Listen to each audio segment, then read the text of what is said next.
Good evening, gentlemen. It's Friday night. Steady Eddie is here. Friday night, 9 o'clock. It's the 23rd of June. It's midsummer night, or was it a couple of nights ago? Something like that, anyway. It's still light outside in the UK right now. I'll be watching this on catch up. If you're watching this on replay, then hello, good morning, evening, happy summertime. And thanks for watching, and hopefully you'll stay through to the end. Okay, cheers. Okay, so I'll say hello to a few people. Donald Trump is here. Nice to hear from you, mate. Richard O is here. Good evening. Oh, hiya. What's the news? What's the scandal? A lovely evening here in the UK.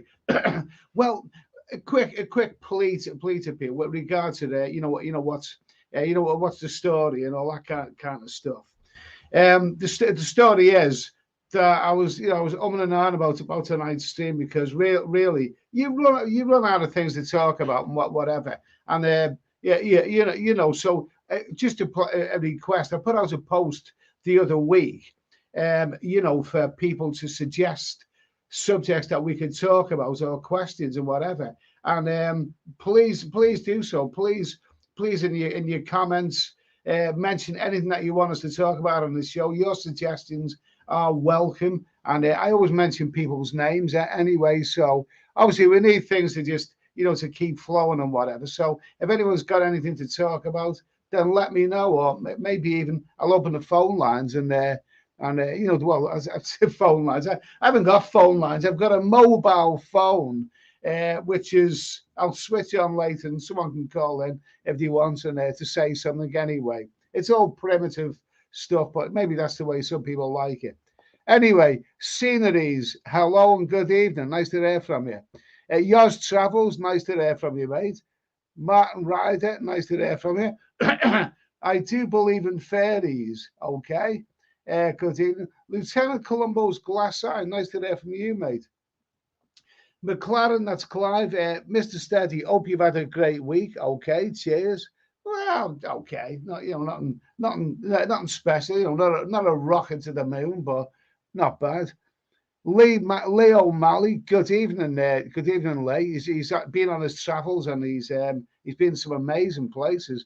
Gemini Star, good evening to you, mate. Richard O. Ed, we'll be watching Glastonbury this weekend. I don't really watch television. I watch YouTube and I watch Netflix and I watch Amazon. I don't really watch what's on terrestrial TV.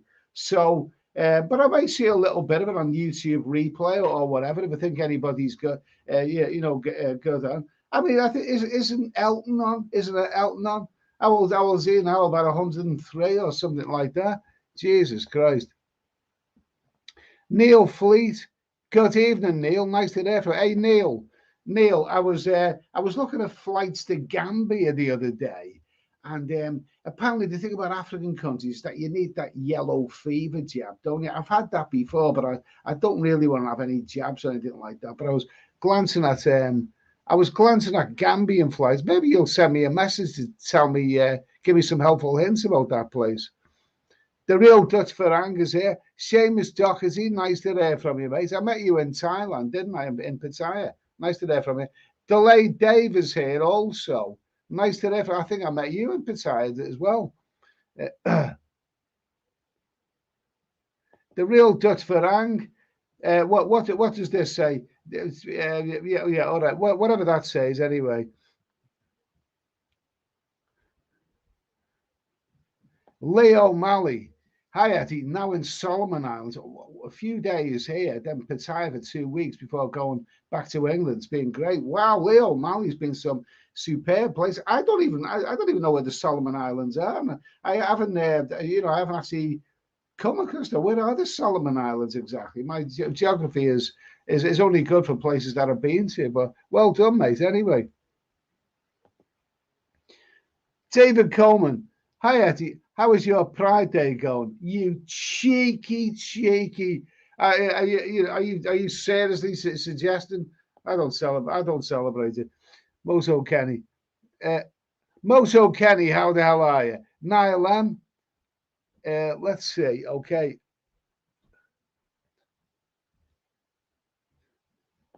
Who's this? Bottle Baby. Sweeney Simp in the chat tonight. Hope you were all easy. Are you the real Bottle Baby? Because you're usually a bit more austere than that. Glenn Wyden. Okay. So anyway, Martin Ryder. 2 cans of ice cold Doom Bar in the garden. Sensational. Well, I've got a cup of hot chocolate anyway. I don't care. I don't care because it's almost 3 months now since I've been off the booze. And I don't miss it. Even the hot weather outside, I'm not really tempted. Oh, it's lovely, this hot chocolate. It's so good. I often have another cup afterwards. Lovely jubbly, lovely jubbly. Brian Street, nice to hear from him. Evening, Ed. Missed Monday's stream. I went to my social club for the England game, met Lisa Dale, few drinks and booked us in for 2 Tuesday, but she couldn't play snooker. So like it. Give her my love, won't you? David Coleman, hey, we have to talk about that terrible teacher treating those young girls in school so bad over the LGBTQ discussion. Yeah. I seen that report. I must admit, as soon as a news story like this, apparently kids said something like in the classrooms that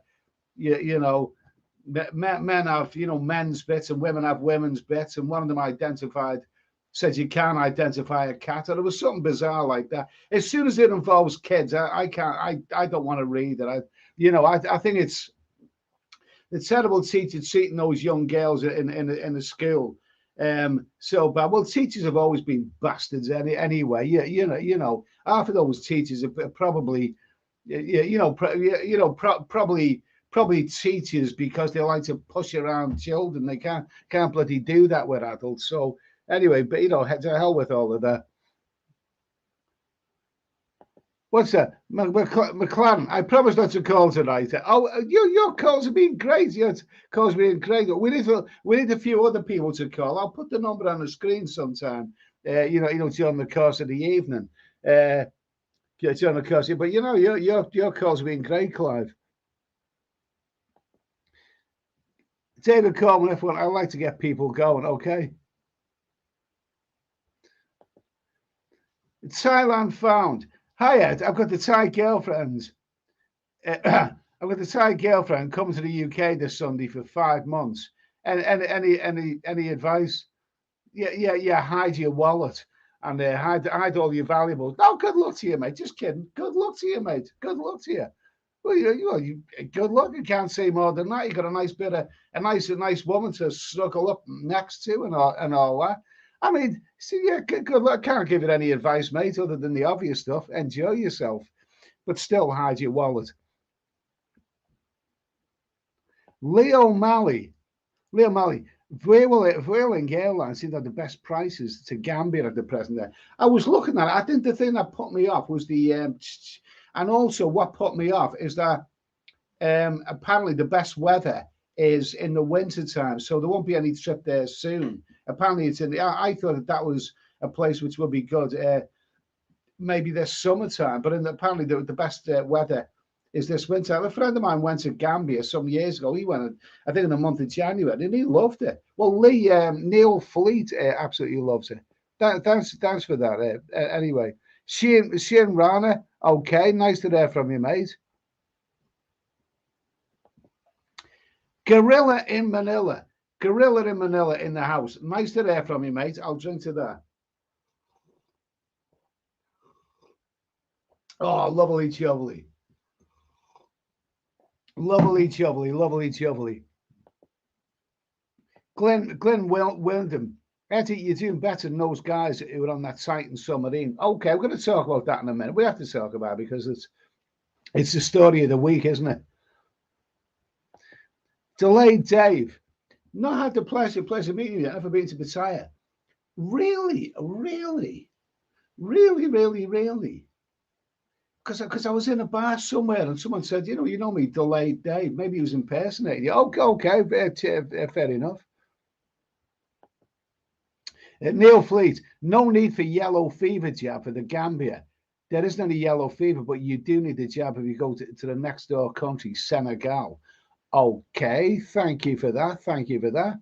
Thanks for that info. Mark, nice to hear from you, Mark. I hope all's well. Mark writes a great column, Bits and Bytes, and I look at it on Facebook. It was a really, really nice one that I've seen today about when he was a young lad and he went and bought a transistor pocket radio. That was really, really good. Really great stuff, Mark. It brought back memories. Even though I didn't have a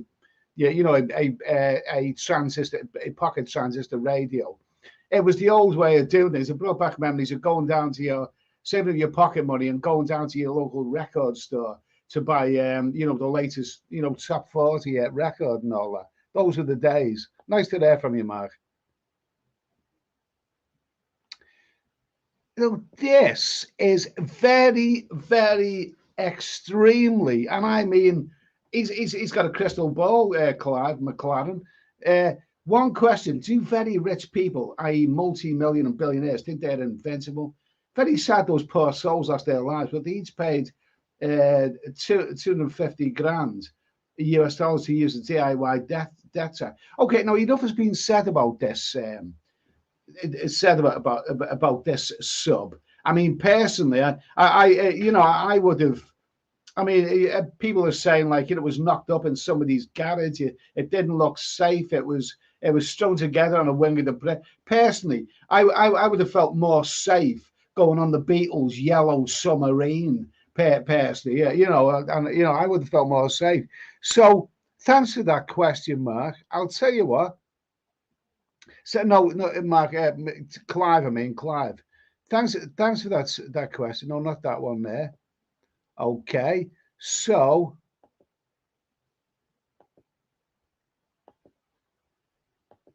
we're going to ask a question here. So the question is,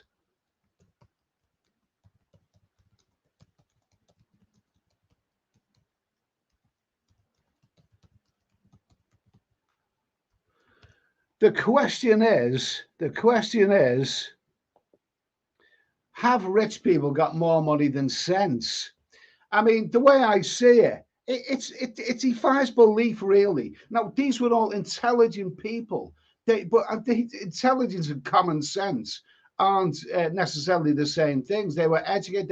They knew a lot about, submarines and all that kind of stuff. All that kind of stuff. And you come, I would glance at that bloody thing, that went in the water. And me, who knows nothing about submarines, would be able to say, I'm not bloody going in that.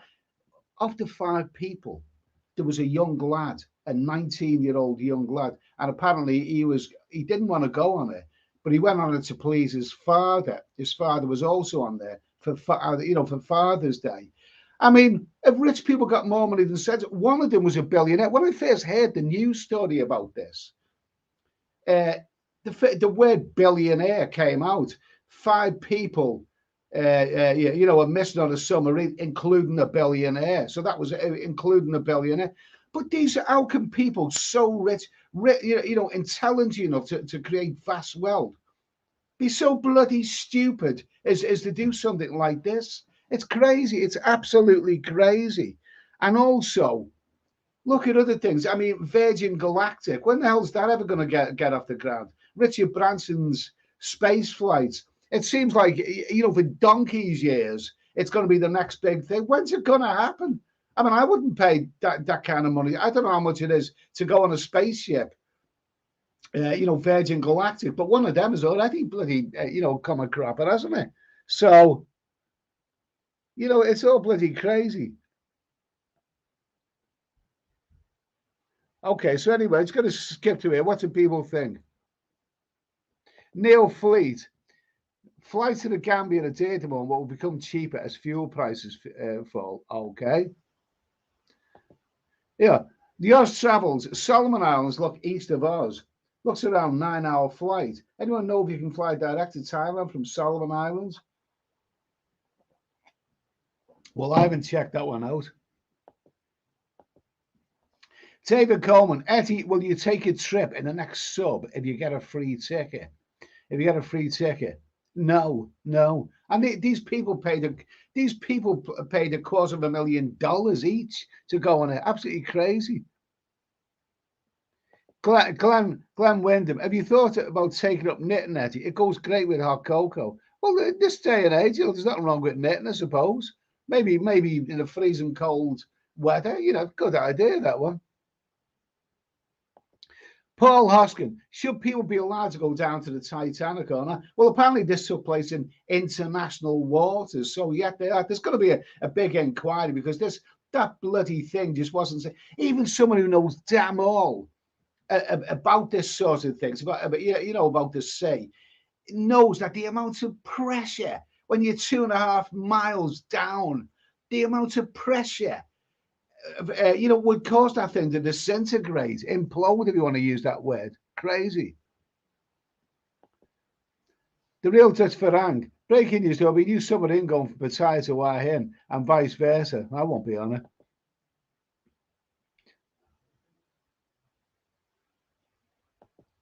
Yeah. Bottle Baby, the sublife for trip to the Titanic is 37 dives. The 38th is a killer. Okay.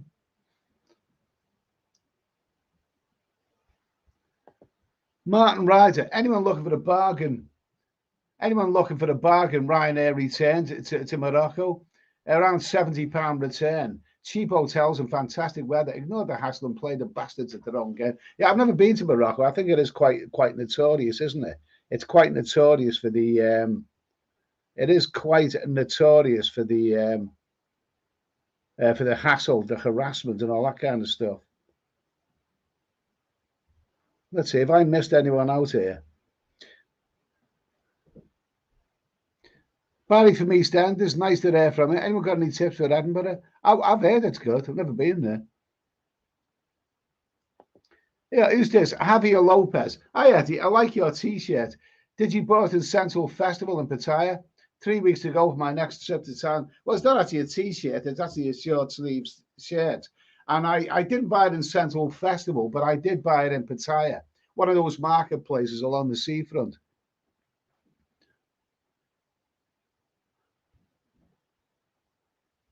Yeah, Parker. Oh, yeah. What area would you recommend for staying in Phnom Penh near the nightlife? Riverside area. The Riverside is where it's all happening. Definitely Riverside area. Not the actual city centre, because that's probably a bit dull. Philip Mulville, nice to hear from you. Paul Loskin being smutty again. I'm an explorer. I love to explore those warm, damp places.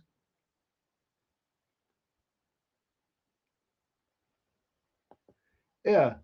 Yeah, what's this? Barry's me stands out. The weather is shocking. Lots of women that look like fat bastards. Is this Gambia we're talking about there? Okay. The real Dutch Farang. If I'm not responding, I may be busy talking to one of my harem ladies. Good for you, mate. Anyway, good for you. Okay. Lisa Zale. When is your next sex holiday, you disgusting old man? Well, you tell me when you're going to be there, and I definitely won't be there. You dirty, sweaty, foul, stinky minge, obese, ugly person. Anyway, go and have a wash. Go and play with your arsenal of vibrators and shove them up there 6 at a time. Okay, Bottle Baby. David Coleman, rich people, more money than brains. Okay, fair enough. Let's see, David Coleman, those people in that submarine are just fish food now. You know what? Yeah, Paul Hoskin, if a rich woman wanted you to be a toy boy, would you do it? Well, that's a good question. Now, rather than do the comments here, put that comment on when I upload the video, and that might be all right. That might be good. We might well use that one. Kiki and Jasmine, I'd really love to go to Myanmar, but there are so many conflicting reports coming out of the country. Officially, the country is open to tourists, but I think Gabriel Traveller, he was very, very well travelled, He wanted to go to Myanmar, but he was asking questions about is it safe, or would an American tourist be able to take pictures and photographs? You've also got to look at whether you can take videos in places like this. I don't think now is the correct time to go there. Bottle baby, most rich people have money, but did not earn it, so don't have the sense of value. Okay. Richard White, they should pay for the rescue mission. Well, they're actually all dead, but yeah, I know what you mean, mate. I know what you mean.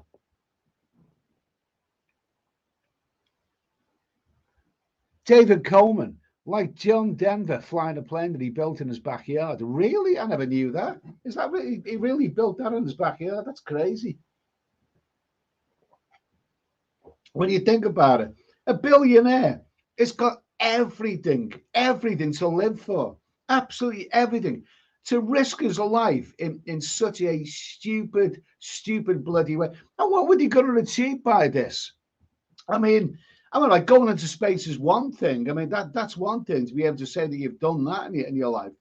But visiting the Titanic, well, wait a minute, we know what the Titanic looks like. We all know the story of the Titanic now. It's like a well-worn glove. So what would he actually going to achieve by going there? I don't get it. I mean, but I don't really understand. People who are so sometimes the super rich people, do not have a great deal of common sense. So I've met some people like that. Martin Ryder, Paul Joseph watching YouTube channel says it's all about the sub. All the 50-year-old experienced white men were replaced by millennials. Okay, I didn't see that one.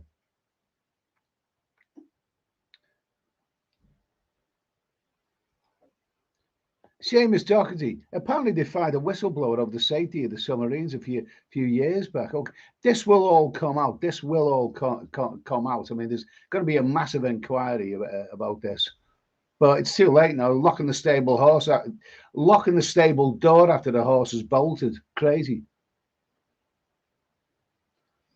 David Coleman, Canada just paid billions. Billions, really? Canada just paid billions looking for that stupid submarine when the American government now says that they knew it blew up on the first day. Oh, well, not getting into that. Kiki and Jasmine, Virgin Galactic stock has collapsed in an almighty heap. Yeah, when's it going to happen? Apparently, the stupidest thing is that a lot of celebrities were booked to go on that, Virgin Galactic flight. And I think one of them was the golden couple of the era, Brad Pitt and Angelina Jolie. They were booked to go on it. Where they're not even together anymore. They're not even bloody together. They've been separated for donkey's years now. Jesus Christ. Moto Kenny, people die every second on this earth. So what's so important about these people? Because this makes a story. It makes a story. Even King Charles wants to be kept up to date about what was happening while these people were missing.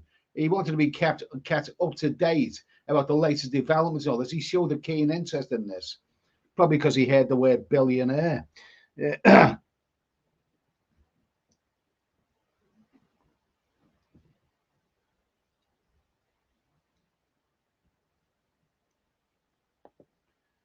Paul Laskin, the sub had some bar girls. The sub had some bar girls.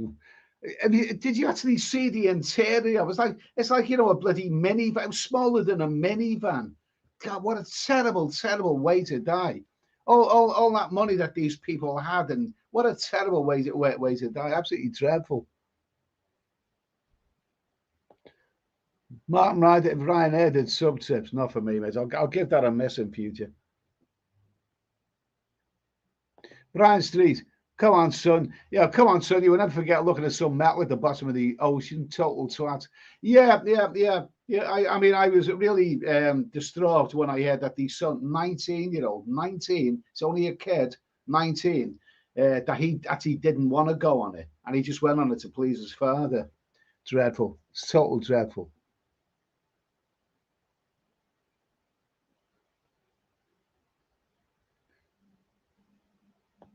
Let's see. The real distraction. I saw the Titanic sailing. It was in some movies. Okay. Sceneries. I don't feel comfortable in a lift. Can't imagine what it'd be like in that mini submarine. Dreadful. David Coleman, some of the boats that you took on your trips, Eddie, were death traps. You could have been killed at any time. Yeah, but at least I was getting from A to B. Oh yeah, I mean, absolutely. I mean, some of the mini buses I've taken through Cambodia and places like that were probably bloody death traps. And yet some of those boats. Well, at least I'd done it for a purpose. I wasn't paying the quarter of a million to do it, and I'd done it to get from A to B, and also to make a video as well.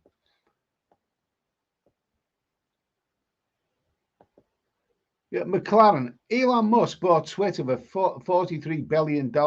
It wasn't worth a quarter, that expert said. But Elon saw the 420 in the yeah, oh, okay, all right, fair enough. Fair enough.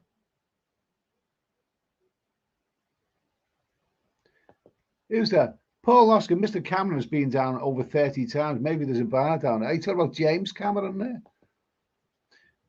John Quayle, hi Ed. Direct flights from Brisbane, Australia to Saigon with Vietjet started last week. 540 Os return. Well, that sounds good. Good for you, mate. Good for you. Good for you. I'm not in Australia. I'm in England, but good for you anyway. Right, Barry Hall, Sabatu, he's gone. People in the chat are spreading rumors that a well-known, much-loved YouTuber has passed away. It's not true. They keep doing this. Don't take any notice. Yeah, the real Desperado is a little harsh on Richard. What is it? What, should I act like a gentleman? Let's see. Bottle Baby, the boat from Siam Reap to Phnom Penh was a death trap. Only one exit, death if you sat in the back and had to exit fast. I haven't done that one. Siam Reap to Phnom Penh. I've not done that boat trip, but I once did the boat trip from Siam Reap to Battambang, and that was the best boat journey I've ever taken. It was wonderful. It was so colourful and exciting, and it was like, scenes from the African Queen, and all these people in houses on stilts were coming out and waving at you. Siam Reap to Battambang, wonderful, absolutely wonderful. Martin Ryder, okay, absolutely. Paul Laskin, hello, Lisa. Okay.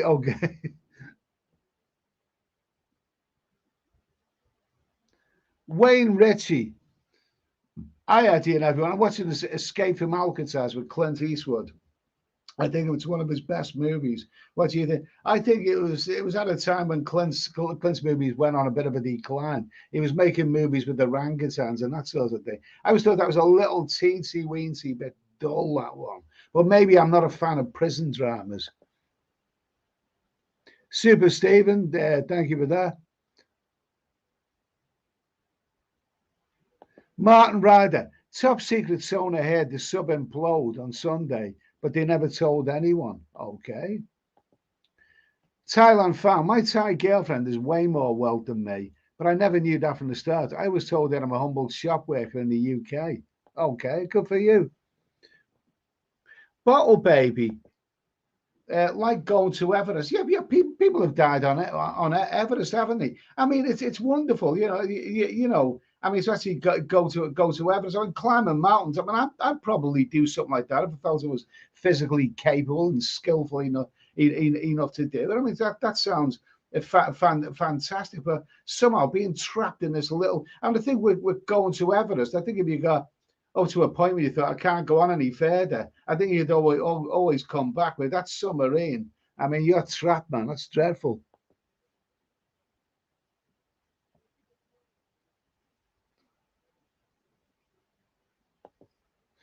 Glenn Winton, that billionaire could have easily watched it on a monitor from a robot sub. Same as looking at it out of portal. Yeah, crazy, absolutely crazy. Bottle Baby, imagine a Concorde blowing up after 37 flights. Well, I mean, the Concorde, one of the Concordes did crash, didn't it? Richie White, nice to hear from you. Yeah, Yourself, Talent, my Thai girlfriend is also an accountant. She works in Krabi for two big hotels doing the books, but she would hate the UK. So I'm just getting over there 6 months a year. Oh, good for you, mate. That sounds bloody good. That sounds good. Yeah, Seaside Freddy. Stockton had a cavalier attitude towards safety. Okay. Bottle baby, at least they didn't have to eat each other. Yeah, but that's happened before, isn't it? You know, on that flight that crashed in the Andes. Awful. But I mean, when you've got that kind of money, I mean, it wouldn't you think I've got this kind of money? Why would you risk your life? I'd do everything to protect my life if I had that kind of money. I wouldn't risk it. But at the end of the day, I mean, I'm not a billionaire, but at least I'm alive and they're not. Yeah, yeah, you know what I mean?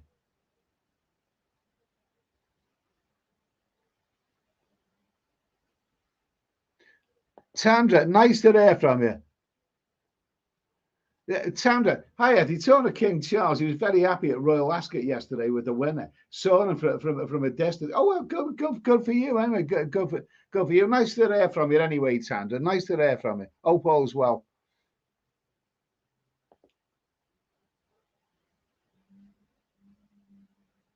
Let's see. The real Dutch Farang. I'm too cool to wear a floating vest on the Thai ferries. Okay. Yours travels. Tandra, my dad got the 150 to 1 in the first race at Ascot yesterday. £5 win. That's not much, is it? I would have wanted more than that. David Coleman, they say the sub blew up so fast that the people didn't know anything about it. I wouldn't expect it. 2.5 bloody miles in the ocean. And this little tinny bloody thing. I mean, it's a bit of pity that they didn't play Beatles music. We all live in a yellow summer. I mean, it's comical. I mean, how the hell can intelligent people think that they had a chance against those odds? Absolutely awful.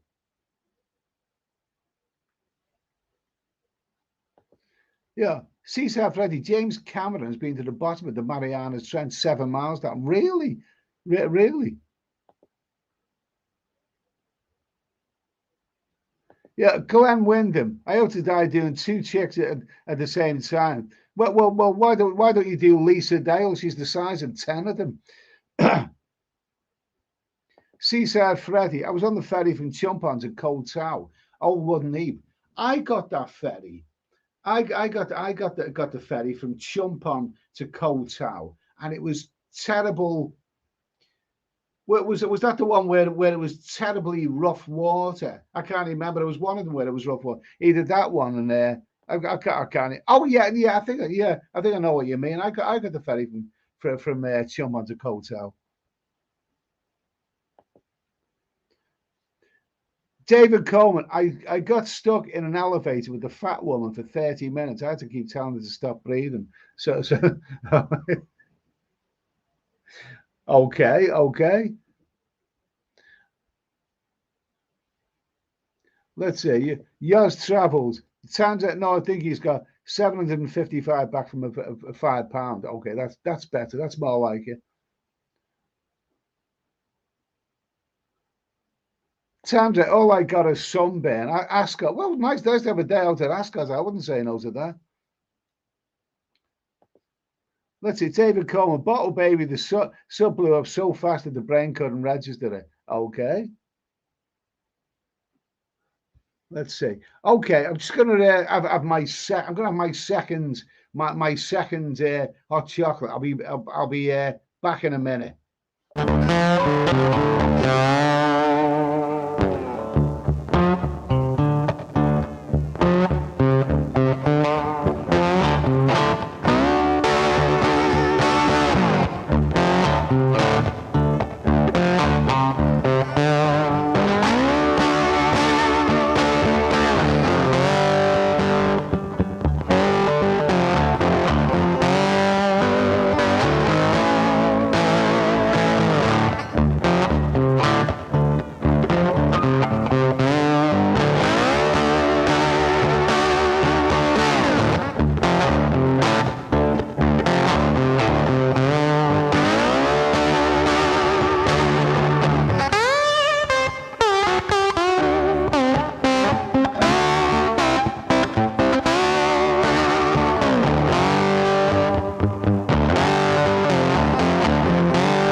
Yo, let's see. I'm back. Okay. Bobby Crush. Eddie, you wouldn't even fit into the sub. Okay, okay. Nice to hear from you, Bobby. I fitted into the QT tunnels in Saigon anyway. That was that was an achievement. The real Dutch Varang. If I was a billionaire, I would start a club on size 6'1". Okay, good for you anyway. Good for you. Bart Simpson. Can you imagine a Blackpool at go-go bars?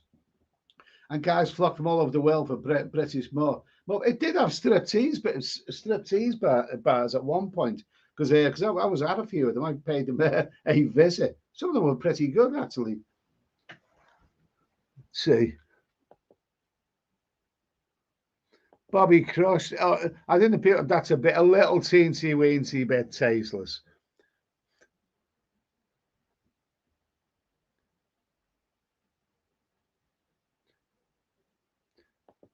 Yeah, Bottle Baby. I was thinking of Octopus's Garden. Oh, I like that song by the Beatles. That's Ringo. I tried to do that song for a karaoke once in Greece, and I'd done a few karaoke's before, and I went up and I said, I want to do a karaoke to Octopus's Garden, and the DJ said, "Oh my God, you pick all the obscure ones, don't you?" I said, "What, an obscure one? By an obscure band called the Beatles? You got to be kidding, man." David Coleman. I climbed Mount Rundle in Alberta, and it was 100. It was 1,800 feet. I loved climbing. I was younger. I climbed and repelled hundreds of it. See, but that's good. I don't blame you. I mean, you take chances doing that. I mean, each to his own. I wouldn't mind doing that. I'd like to climb mountains. I've climbed a few mountains. I mean, only small ones, hills, but I like doing that sort of stuff. But being trapped in a bloody summer, it must have been a horrific death for them. Barry Harmon. Hi, Eddie. How's everything? Why can't they let the Titanic rest in peace? I know. I mean, the thing is, it can be said. I mean, that Titanic claimed 1,500 lives in its day. I mean, what would your motivation be to to go down there and say, what do you expect to see? Do you expect to see something ghostly, something mysterious? Do you expect to see the ghosts of the Titanic people down there? It's a bit of a morbid fascination, really. I'm not saying I don't sympathize with the people, I do.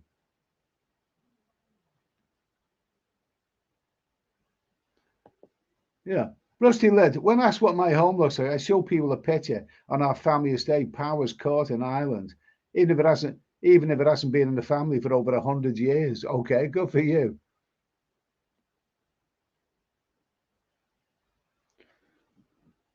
Okay, let's see. Bobby Cross, you can't say the CEO of the sub company doesn't keep his word. He promised them the Titanic experience and he gave them the Titanic. Oh, I'm not doing any more tasteless jokes.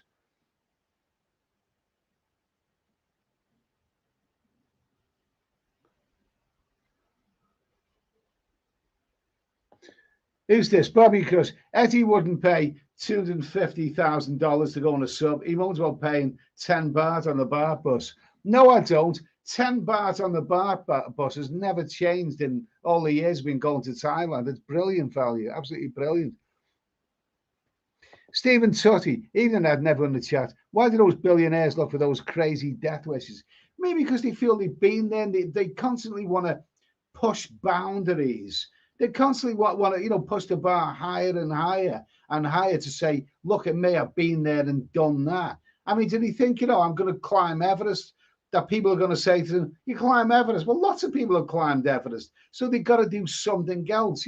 It's crazy, man. If you work that kind of money, just bloody enjoy it.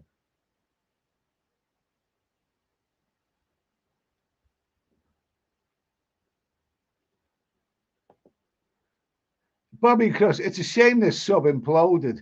The passengers were booked on the Jaws experience next week. Okay. Yeah. Boris Johnson. I don't think the insurance companies will be paying out for this disaster this week in the North Atlantic. How can you insure a billionaire? And yeah, no, it's a bit. Well, I don't know what the insurance. I don't even know what that's gonna come up with. I mean, they'll find. I'm pretty sure an insurance company will find all kinds of ways to come out with it. To get out of it. Like, well, that sub wasn't safe. It was a death trap. You know, well, that's one way of getting out of it. Clearly was. Paul Hoskin, there's a mile high club, but there's no mile low club. You know, whatever. I'm sure you'll find if it's got the word low in it. I'm sure you'll find it.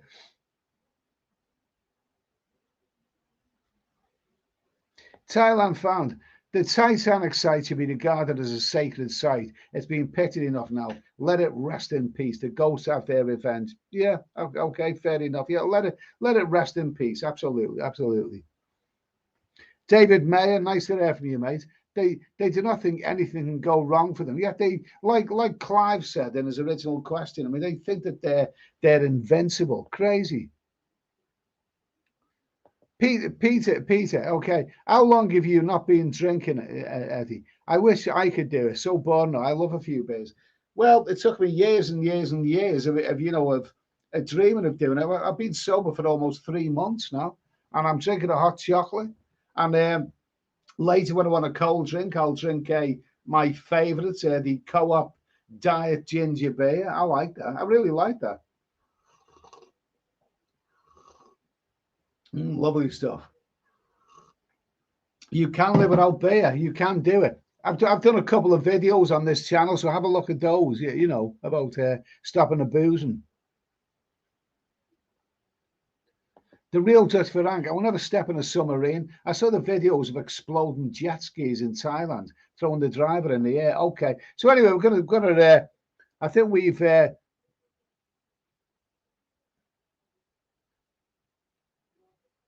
Let's see. McLaren. Clive has suggested this question. The families who just take Ocean Gate to the cleaners. Well, you know, it's. I mean, yeah, absolutely. There's going to be lots of money and lots of lawyers and all kinds of stuff involved. But at the end of the day, those people are dead. I mean, you know, they're not going to come back. Okay. So anyway, we've talked enough about that. Billionaires, maybe super intelligent, but they can also be pretty dumb, can't they? Okay. So we're going to do a new question now. We're going to do a new question. And first of all, I'll put this on the screen. If anyone wants to phone in, phone the number and just just say hello, or if you got anything to say, or you just want to call me a twat, then by all means do so. That's a phone number there. It's alive and dangerous. Okay, it's on a mobile phone, and it's just a mobile phone. But anyway, it's here anyway. And like I say, if you want to phone in, it's normal. It's normal rates, normal mobile phone rates. This is AA, normal mobile phone rates. So there's no con or no scam in it anyway. Whatever you pay normally in England, that's what it is.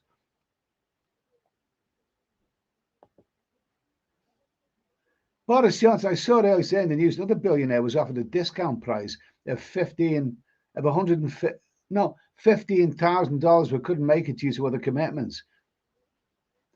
And CEO joked about Wales couldn't eat the sub. Crazy. Okay, we've got somebody calling in now. Somebody's calling in. Okay. Hello.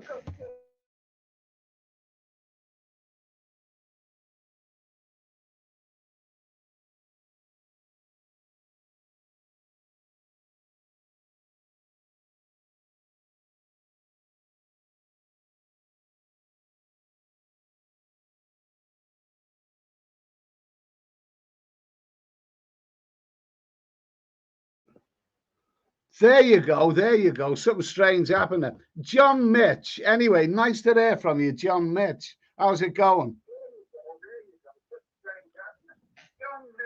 Anyway, nice to hear from you, John Mitch. How's it going? It's going great. It's going fantastic.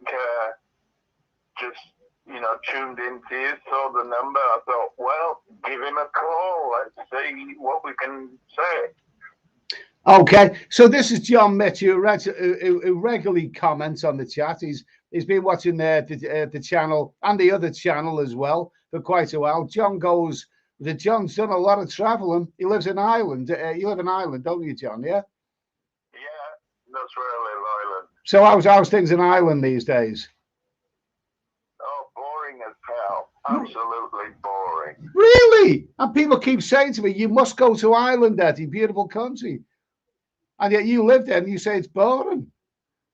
Well, I suppose if you come as a visitor, it could be interesting. But when you've been here as long as I have, Yeah. I've been here nearly 20 years, on and off. It's quite boring Yeah. for me, anyway. You know, I prefer wandering around the world and doing my Humpty Dumpty exercises. You prefer doing your rumpy pumpy bump and grind. Let's get it on, baby. You prefer that sort of stuff, yeah? I don't blame you. I don't blame you, John. Yeah. So anyway, you like Colombia, don't you? You like Colombia a lot. I love Colombia. You know, Colombia. What I like about Colombia is it's cheap as chips compared to Thailand. Is it really? Yeah. Yeah. But there again, I'm on my way. I'll be going to Thailand around about February next year. I've got some business to do up in Japan. Yes. And so going to Thailand is en route. En route there and en route coming back. Okay, that's fine. That sounds absolutely fine.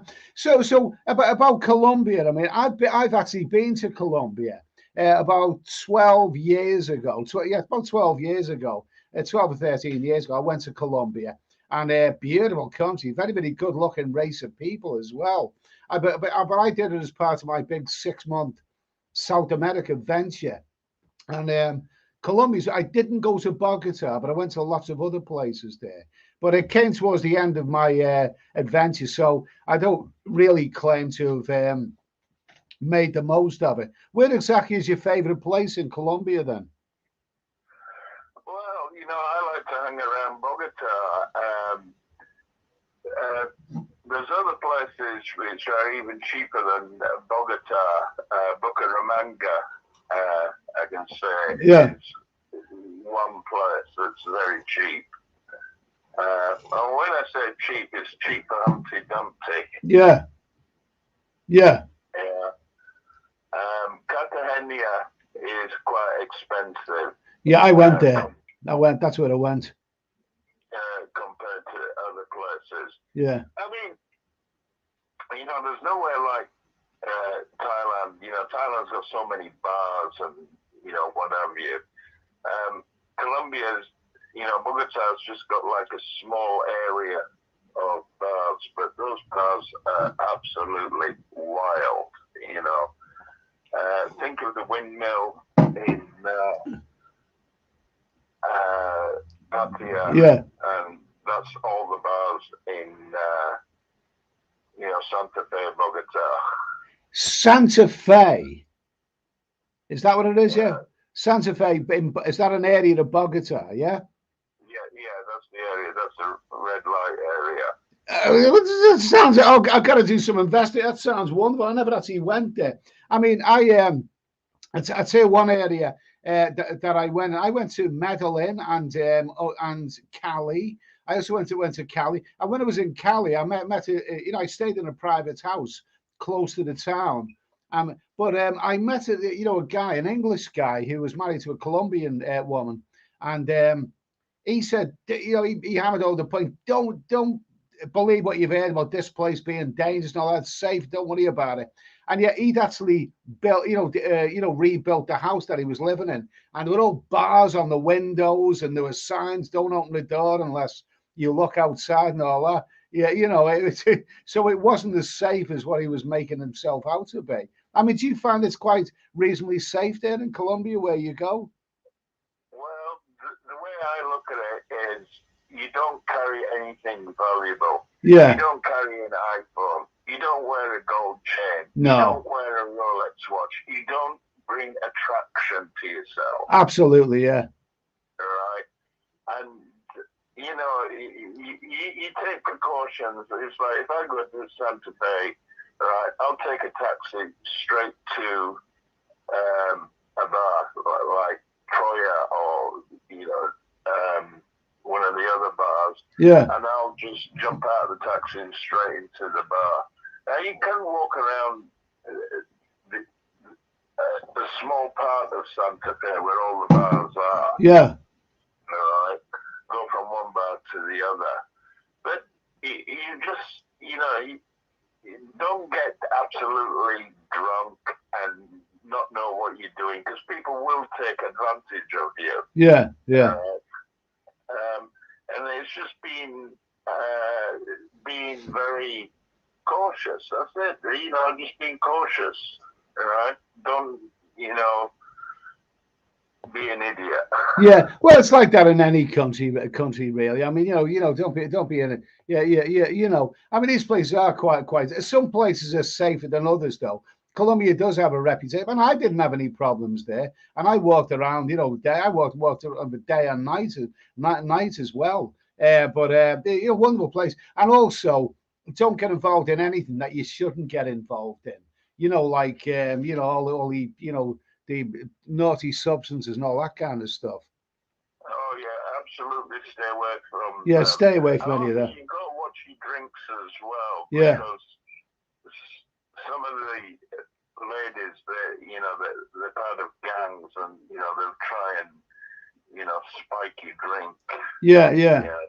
So basically, I just drink out of a beer bottle and keep my thumb over the top. Yeah. Oh, that's really interesting. That's really interesting. So anyway, David Coleman, who was in who's in Canada right now, he lives in Toronto. He's saying Ireland too much LGBTQC. Is that true? Is it, John? Too much of all of that kind of stuff. Well, there's a lot of it, I would say. Yeah. I mean, Ireland was suppressed for many years by the Catholic Church. I suppose in the past 20, 30 years, the Irish have kind of thrown off, the suppression of the Catholic Church here. Yeah. But there again, maybe there's some Irish people listening. Maybe they can comment on the situation now. I mean, the president of Ireland is openly gay. Well, I think he is, but definitely the Taoiseach, as he's referred to here, the Prime Minister, he's gay. Right, so the leadership is gay. See, I never ever would have thought about that. I mean, where I come from, I come from the city of Liverpool, and believe it or not, I never, in my generation, I didn't really meet Irish people, because mine was the. About that. There's a lot of. I mean, Liverpool's the first port of call from Ireland. Yeah, but that was the previous generation. You see, Irish people go where the work is, and in my generation, there was no work in Liverpool, so they went to London instead. And then I moved to London, when I was about 27 years of age. And I met lots of Irish people for the first time in my life, really. You must have been hanging around Kilburn.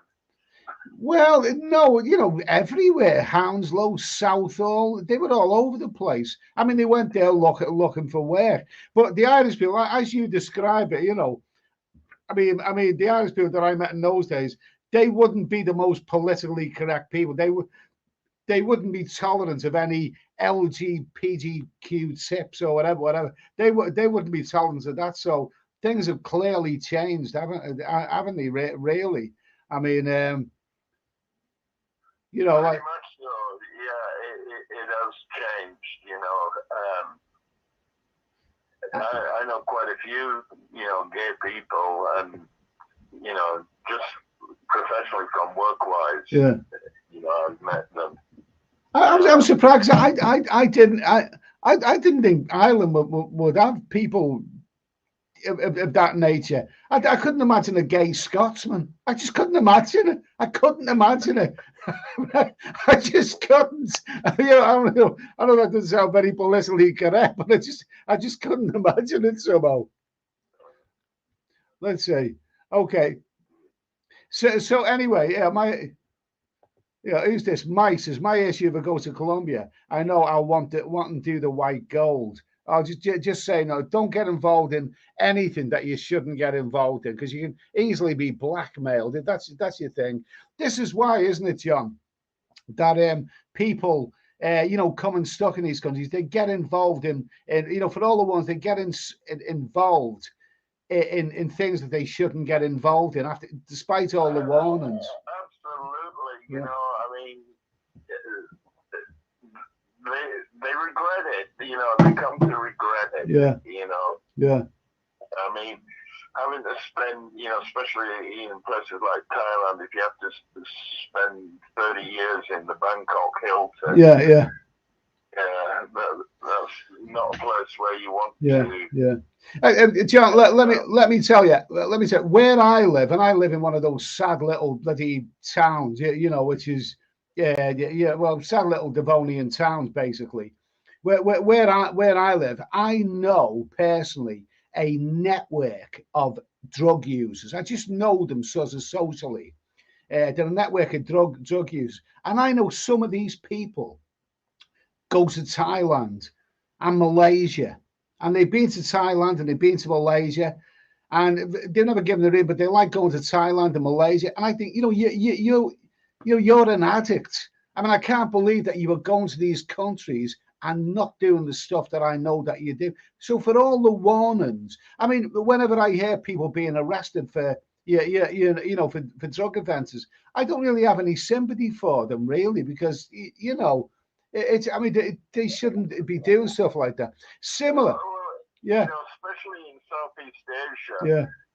I mean, you go into Singapore or Malaysia, there's notices up at the airports telling you that, if you import drugs, it's the sentence, the penalty is death. Yeah. They used to announce that on the airplane before you landed at a Malaysian airport. I don't know if they still. I missed it the last time I went to Malaysia, but they did announce it. The sentence for trafficking drugs is a mandatory death sentence. So that sounds. Another thing, John, you mentioned people who go around with gold chains and jewelry and all that kind of stuff. I was in the city of Medellin. Is that how you pronounce it? Or Medellin or whatever. Yeah, okay, Pablo Escobar's, and I liked it. I thought it was a good city. I was there, and I didn't have any problems. I walked around everywhere. I had a little bag, but a cheap and a cheap little camcorder and whatever. I did lots of camcorder filming. Not very good, but I did it, and I never had any problem. But a couple of months after I came back to England, I read a report that said that during the month that I was there, 200 people were murdered in Medellin. 200 people, but it's mostly in the in the slums, isn't it? That this thing takes place. Yeah, it takes place in areas where, as a tourist, you wouldn't venture into. Yeah. But believe me, I mean, you say it's 20 years since you. How long is it since you've been about there? 12 years. Yeah. The crime rate has rapidly reduced. Has it? Yeah. Yeah. So, I mean, it's not as bad now as it was 10, 20 years ago. Yeah, really. I mean, I feel completely safe, I mean, I wander around and, I don't get drunk. I just keep being aware of my surroundings. Okay, well, and I don't wander into areas where it's dodgy. Yeah, absolutely. Areas. Yeah, absolutely. I mean, I'll tell you what, I was in Peru. I was great country, but in the city of Lima. That's one of the places I visited, and I walk everywhere. I just walk. I cover ground. I walk everywhere, and I have my camcorder, my little backpack, and whatever. And I was in Peru's Lima city center, and I was walking around, and And, I was taking video and photographs, all this kind of stuff. And then I walked up a pedestrianised precinct, out going towards out of the town. Fine, fine. And I came to the end of the pedestrianised precinct, and all of a sudden I seen, some really shady people knocking around there. And being dumb, I mean, well, no, I'm unfair to myself. I am quite streetwise, but I was prepared to maybe, shall I or shall I? Shall I cross the road, walk a bit further to see what's over that way? And I was about to cross the road into one of these areas, these shady sort of areas, and all of a sudden, two very, very official-looking men, with their, I think one of them might have had a high-vis jacket. They stood in front of me and blocked my path. No, no, no, don't go any further. Basically, they were saying, go back into the town. It's not safe. You know what I mean? So, fair enough. Fair enough. Fair enough. They did me a big favor there. You know what I mean? So you do have to be careful where you are. But one other thing, John, you mentioned about people, wearing jewelry and all that. When I came back from South America, I did another report. One of the most dangerous situations anyone can be at in these countries, where the most vulnerable, is actually at traffic lights. That's when because those traffic lights, they have several lanes, and you're stuck at these traffic lights in a car or a taxi or whatever for an eternity. And motorbike riders can come up beside the vehicle and rob you. And I did hear of this guy, this British tourist who was in, I think he might have been in a taxi, and he was wearing a gold chain around his neck. And while they were at traffic lights, these motorbike riders pulled up beside the vehicle, pointed a gun at him, and they said, hand it over. He wouldn't hand it over to them, and they shot him in the chest and killed him. So that's what you get, for being dumb enough to wear gold chains around your neck. Yeah. Exactly. That's a prime example of why not to wear gold chains. Is don't make yourself. There's saying in Spanish, and it translates into English, is don't be a papaya. Yeah. Don't make yourself attractive. I don't know why they use the word papaya as an example. Yeah. But it's a saying that I've always heard in South America. Yeah, I mean, the thing is, for all the warnings these people get to walk around with dripping of jewelry, it's just unbelievably stupid. Kiki and Jasmine here is saying Ireland has changed, not the country it used to be. We have the same issue as the UK with asylum seekers. That's really true. I mean, Ireland, I would say 20 years ago was pretty homogeneous. Yeah. Then a lot of Eastern Europeans came in. Yeah. In the past 10 years, a lot of Africans have come in. You see a lot of Africans now, and Middle Eastern people as well. Yeah. And, I mean, the thing is, in a town called Dundalk. Yeah. There's a mosque in the centre near the main square, and on a Friday you just see tens and tens of people, hundreds of people,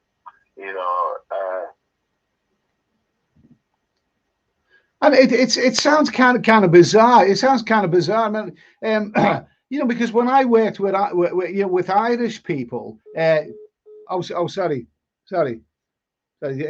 John's gone there. Well, it's great for him to phone in anyway. The call's gone. It was terrific for John to call. Yeah, when I worked with Irish people, about 30 odd years ago, Ireland was a place that you left to find work because there was no work in Ireland. And now I hear that,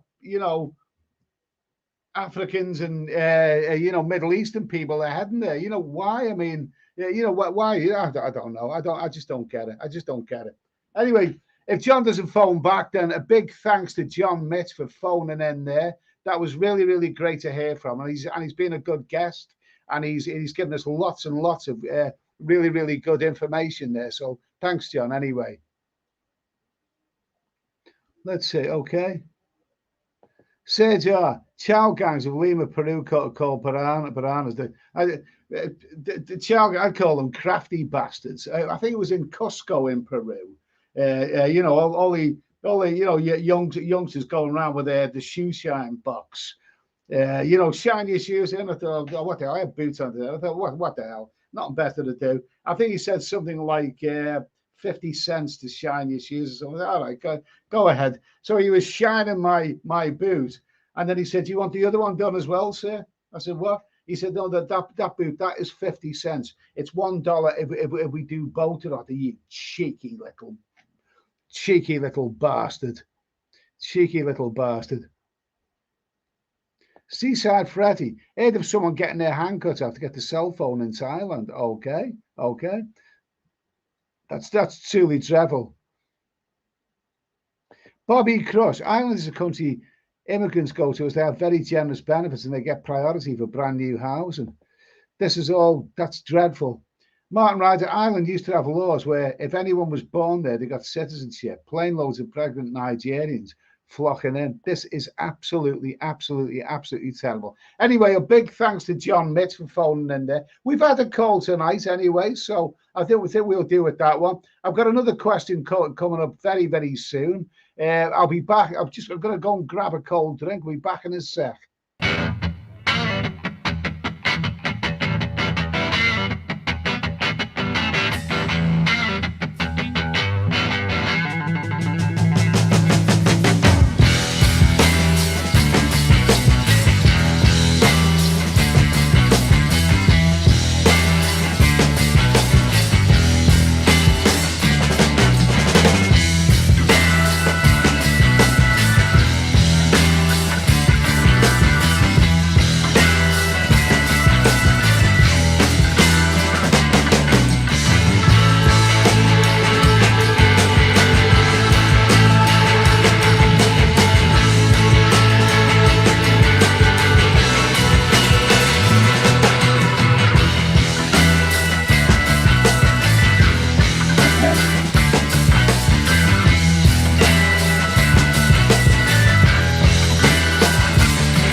Okay, so anyway, been on for an hour and 10 minutes now. Like I say, I said at the start of the stream, a stream like this will only be as good as the guests or really the things to talk about. It's not easy doing this. I mean, if you glance at some other people's live streams that I've seen a few of them, they just really talk about how much they hate everybody else and all this kind of stuff. And some of the bloody, you get several people on the same time and they're struggling for things to talk about. You know what I mean? So anyway, but if you have any questions, topics that you want to talk about, then please drop me a comment. I'll be more than happy to have a look and let's see if we can talk about it. And thanks once again to John Mitch, really good caller there. Okay, so anyway, I've got one more question tonight. Now, how can I phrase it? It's about cyclists on the road, right? Now, I live in Devon and rural roads, okay, which is rural roads. I don't know if you know this, but most road fatalities take place on rural roads. Not motorways or in cities. It's actually on rural roads, countryside roads. That's where most fatalities. And when you see the mentality, the way people drive. But I read something today about people who kill cyclists through dangerous driving are going to face harsher penalties. If you're driving a vehicle, that vehicle for which you pay road tax, if you're driving a vehicle and you recklessly kill a cyclist, not deliberately, but without too much consideration for the cyclist, you can go to prison for a long time. And I want to know, is this fair? Because roads are for people who pay road tax. Cyclists do not pay road tax. and they're a bloody nuisance. I used to be a cyclist. I used to cycle years ago, but I was told that if you're going to cycle on the roads, cycle towards the pavement so the cars can get past. These bastards nowadays, they cycle in the middle of the bloody road, holding up, miles of bloody traffic behind them, without a care in the world. So anyway, how can I phrase this? How can I phrase this?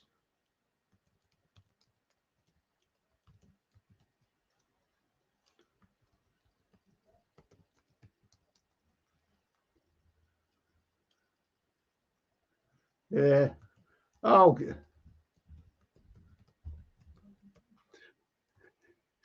Oh, okay. Now, this is probably a really, really, really, really, really reckless way of phrasing this, but I don't care because my blood boils. I mean, the last few days I've been held up by cyclists on the road. I drive a car, you know what I mean?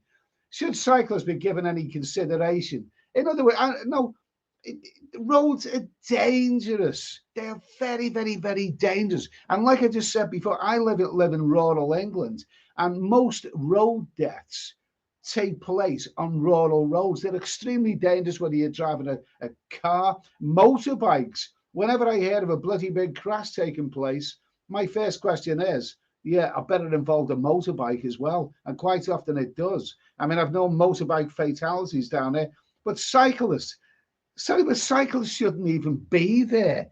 No, not on dangerous roads. They shouldn't. Anyway.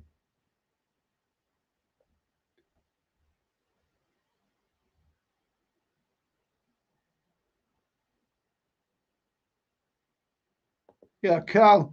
Yeah, let's see. Carl D. Cyclists do my head in. We have cycle lanes here in Manchester, and they don't use them. They all think they have the right of way. They're a pain in the ass, and they're pain in the ass. They are. Paul Loskin. Lots of cycle paths out here.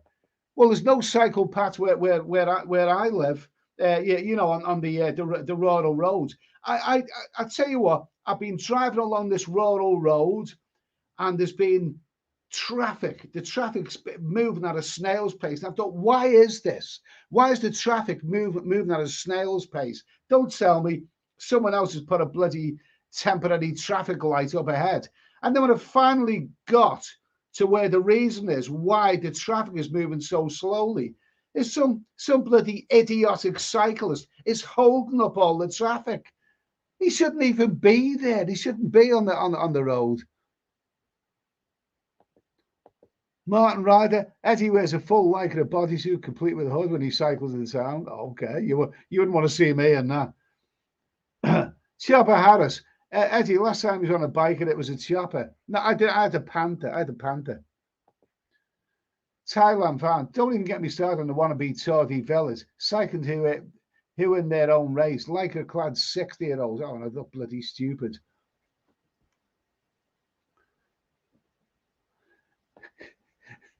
Gemini Star, cycling good for your health.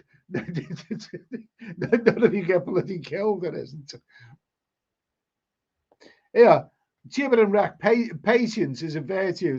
I think you mean patience, actually, not as in patience, as in hospital and all that. Sean Adders, hi guys, late to the chat. Took a lady to the cinema. How have I missed much? Yep, action, excitement, adventure all the way. Nice to hear from you, Sean. Sean was a guest on this on this show the other week, and he was a really, really good guest as well. Hopefully he'll come on again next week. Everyone likes Sean when he came on the other week.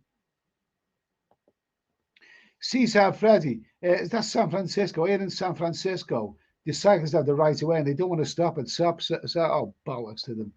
But the idea that you shouldn't drive dangerous, and you should show a bit of patience.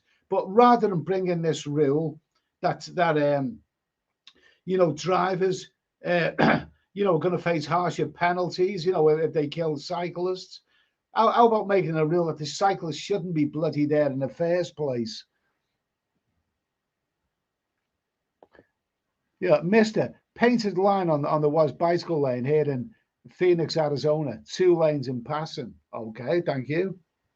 Sean Harris, cyclists think they own the road. Do you know what? Out of consideration to other drivers, I mean, if I was on a bicycle, on a rural road, and I have actually done that many, many, many years ago, but I showed consideration. If I was on a bicycle on a rural road, I would I just wouldn't hold up the traffic. I would drive I would ride the bike as close into the hedges as I possibly could. These bastards ride it in the middle to hold up all the traffic behind. No wonder drivers are angry with them.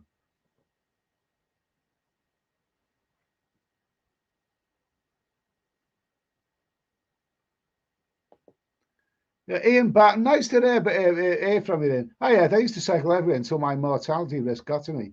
Too many arsehole drivers drove too close. Now I dislike cyclists as I am not one. Okay, that's fair comment. Fair comment.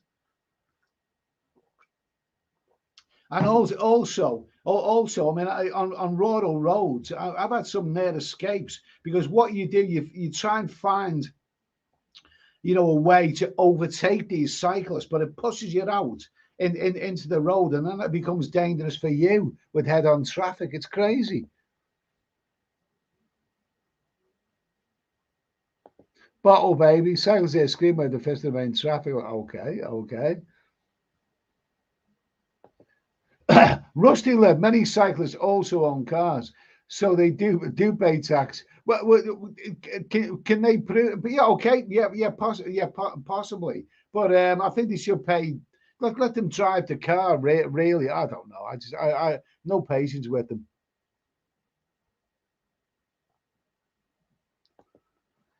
Barry Harmon, yes, Eddie, it's a bad scene. Also, them scooter things. Okay, yeah.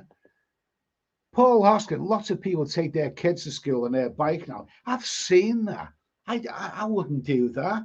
I've seen people cycling, and they've got like a little thing that they tow with a baby in it. I wouldn't do that. I think that's totally irresponsible. That looks so bloody dangerous. I mean, that's so totally irresponsible. That is irresponsible. As a father saying to his 19-year-old son, "Look, son, I know you don't want to go, but let's go on that submarine because it's Father's Day." That's how irresponsible it is. David Coleman, I wish the Eyes of Owen would do a live stream. He's welcome to come on here. I watch the Eyes of Owen. He's cool. He's cool.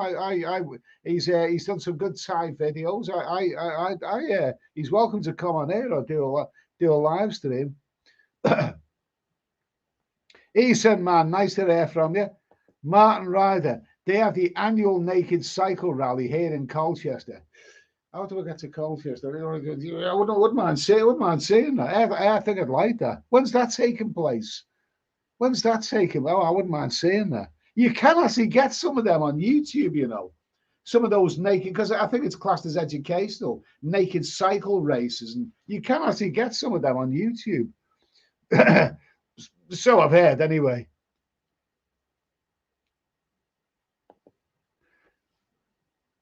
Let's see. Kiki and Jasmine. Cyclists on sidewalks really annoy me. No consideration for pedestrians. Yeah, absolutely. And it's dangerous. There are people, pedestrians, who are being killed by cyclists.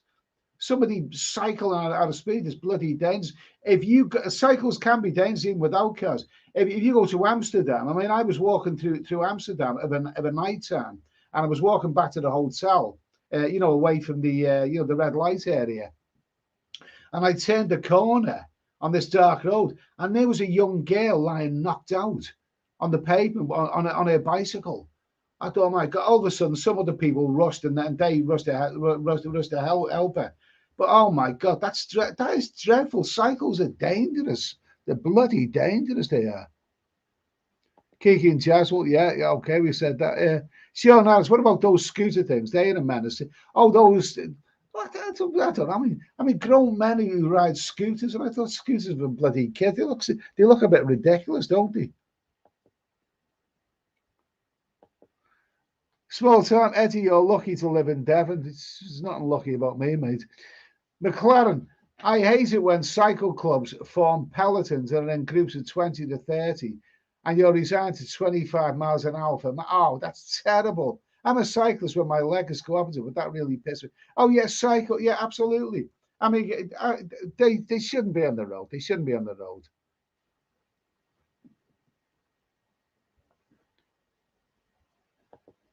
Yeah, Paul, they should have indicator lights on the bike. I've seen bloody bikes. I've seen bikes, push bikes, on a winter's night where they're riding in dark clothing and they've got no lights at all, and the busies don't seem to stop them. Oh, Jesus Christ. David Coleman, I love riding my bike in Toronto. We have great bike paths. We can get everywhere. Okay, well, that sounds good. That sounds good. If you're on an area where you can ride in safety and without disrupting the other traffic, then that is fine. That is fine. But on the rural roads where I live, it's a bloody nightmare. Seaside Freddy. Now we also have electric bicycles, scooters, unicycles, and skateboarders. The thing is, what do all these people do when it's pissing down with rain? I mean, it's more fun to be in a car when it's raining.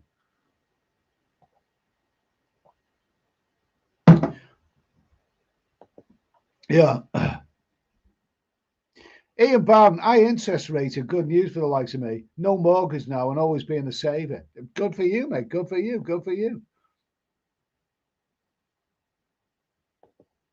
Yeah, David Coleman, just stop Boyle slow walking protest. It's 100% worse than people in bikes. Okay, Harold Batterson, hell yeah. Okay, nice to hear from you, mate. It was this. We've got somebody coming up. We've got someone coming up. We've got another phone call there. Hello? Mr. Eddie. Yes? Hello? Hello? Hello? I'm here. Yeah, just said hello. Hello, it's Clive. Okay, nice to hear from you, Clive. Anyway, nice to hear from you. Right, you've triggered me now. You've triggered me. Okay. Cyclists. Forget about cyclists. Yeah. Tractors, especially this time of year. Oh yes.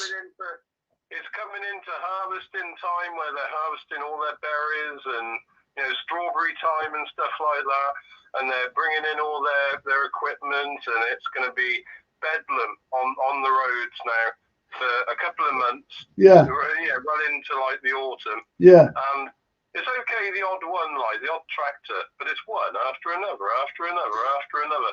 And sometimes you'll get three all in a row. Yeah. And they'll just go for miles and miles and miles without bloody pulling over and letting traffic go past. Yeah, but at least tractors are doing a job. They're doing a very, very important job. And what I thought, yeah, I see tractors on the road. I mean, they look marvelous. Some of those, I wouldn't mind riding one of those. That looks like a great deal of fun. Yeah, the thing. They don't look bloody marvelous when you're following them for about 5 miles.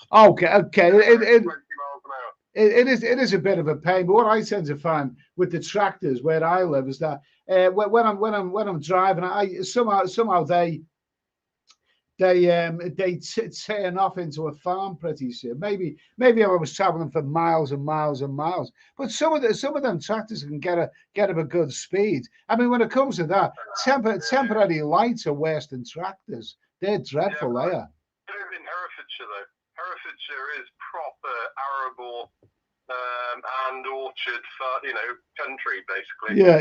And they're either hauling potatoes in the autumn. Yeah. They're hauling apples to Bournemouth or Westerns. They're hauling everything basically, and they always seem to be on the road. Yeah. At about 8 o'clock in the morning when you want to go to work. Oh well, that's terrible. I mean, you would think that they do it, during not during rush hour when the roads are a bit quieter. Hey, you didn't think I wasn't going to call in, did you? No, I did think. I can't remember what I thought. Yeah, Wolfview, by now there should be cycling lanes all over the country away from the roads. I must admit, I enjoy cycling. I used to have a carbon fiber racing bike. Yeah, really. It cost a couple of grand, like. Yeah. And I used to used to really enjoy it. Like I used to cycle to work, like 10 miles there and 10 miles there, 10 miles back. Yeah. And I used to really enjoy it, like when I was probably about in my mid-30s. Yeah. But like I don't know, you go through phases at the end of the day, and I never used to hold cars up. Yeah. Because I love cars. Yeah. And I understand how motorists get pissed off with cyclists. So unless it's a really bad road, I used to go at about 18 inches from the side of the road, like and like let them pass at the end of the day, not like 4 feet out, like, and just be a dick. You know what I mean? Yeah, yeah. I mean, the thing. Do you not find though, Clive? I mean, I loved cycling when I was a kid. I love my bike, and you do all kinds of weird things with it. And you don't care about anything. But when you get older, I mean, when you're on a bicycle, the last time I was on a bike was about 15 years ago, something like that. And you become conscious that you're older now, and when you're going down a hill, when you're a kid, if you're going down a big steep hill, you think, "Wee, wonderful, yippee, yippee," and all that. When you're older, I used to hold on to the back of a bus, a Newbury coach in Ledbury, and he used to drag me up the hill. Yeah. Seriously, like, and I used to hold on to the back of buses. Yeah, yeah. I was a bit mental. Yeah, well, you do that, but when you get older, I mean, going down a big hill, it's more scary because you're more aware that if you was to come off that bike, you're going to do yourself a serious injury. As a kid, you don't really worry about that. Yeah, when I was 16, there was this huge hill called Dinmore Hill, which is in between Leominster and Hereford in Herefordshire. And I think I got up to 43 miles an hour once. I had a 13 teeth cog, which was the highest gear. And like flipping hell, I tell you what, I was tanking it down this hill once. But if it come off, you're gonna end up in hospital for months, isn't it? Yeah. You don't care when you're young, do you? You don't care. You do all kinds of things when you're a kid on bicycles, and kids love climbing things, and then later when you're an adult, you look back on that and you think, how am I still alive? Absolutely crazy. David Coleman says the streetcar tracks be very dangerous if you're on a bike. Something almost happened to me. Okay. Bottle baby, happy hour drinking. Wait, nice to hear from you, mate. Harold Batterson says, big up, Clive. Okay, you're popular there, Clive. Bobby Crush. I used to ride my bike every day for the last 25 years. The paper round got a bit heavy, so I had to pack it in last month. Okay, well done, mate. Anyway, well done. Harold Batterson, Bobby, are they still paying £8 a week? Okay. So anyway, here we go. So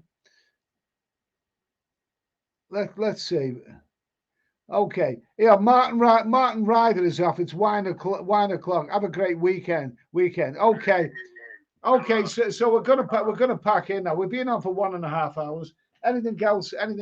Cyclists. I mean, I can understand cyclists. It was, I think, David Cameron when he rode a bicycle.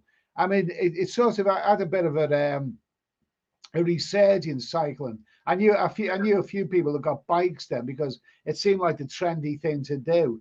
But even so, they are a pain in the arse. They're arrogant when they ride in the middle of the road. The government were giving you £100 towards a new bike, weren't they, one time? Really? £100 or something. It was a subsidy. Yeah. Well, installation. It was a subsidy. Like, I'm sure it was. Yeah. Well, it wouldn't work in the modern I've got a nice Chris Boardman mountain bike at the moment. It's in like a cycle tent thing, like on the patio. Yeah. But like, I'm just itching to get that out now. Now my legs knackered. I want to go out cycling like I can't.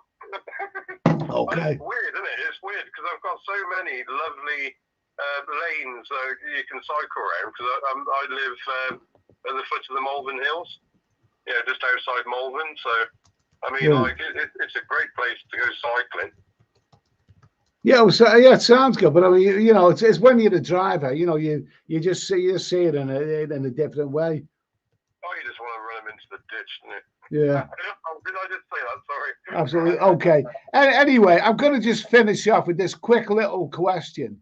being as that it's midsummer week and it's peak summer, and I mean they're not, well, not just yet, but I think it's August. That's when you notice the nights are drawing in.